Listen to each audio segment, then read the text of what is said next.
అంటే నాని ఇంతవరకు ఎప్పుడు తిట్టలేదు మూవీస్ లో. దీంట్లో తిట్లు ఉన్నాయి కదా, ఎలా అనిపించాయి మీకు? తిట్టడం అంటే మరీ ఎక్కువ తిట్టడం ఏం లేదు. సో కానీ జోక్స్ మాత్రం చాలా బాగున్నాయి. అన్ని 18+ అది అన్నీ ఉన్నాయి. సో అదే ముందే డైరెక్టర్ గారు చెప్పారు కదా, 18+ లోపు ఉన్న వాళ్ళు రావద్దు, అది మీ ఇష్టం అని. సో లాస్ట్కి మాత్రం హైలైట్ ఉంది. ఆ ట్విస్ట్ అయితే అసలు ఎక్స్పెక్ట్ చేయలేదు.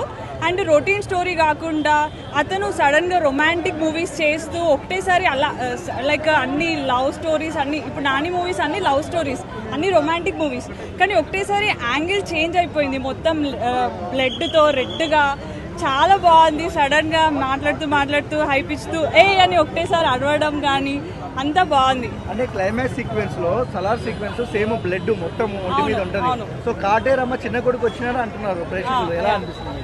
అఫ్ కోర్స్ నేను ప్రభాస్ ఫ్యాన్ అఫ్ కోర్స్ ఇక్కడ, కానీ ప్రభాస్తో మ్యాచ్ చేయలేము. కానీ నాని అన్నలా లైక్ అతని వే ఆఫ్ యాక్టింగ్ వేరే. లాస్ట్కి అయితే చాలా బాగుంది. అది మనం చెప్పలేము, చెప్తే వేరే వాళ్ళు చూడలేరు. కానీ చిన్న కొడుకు లాగానే అనిపించింది. అతని ఎమోషన్స్ కానీ ఆయన చేయడం కానీ చాలా బాగుంది. యూ కెన్ ఎంజాయ్ ఇట్, చాలా బాగుంది.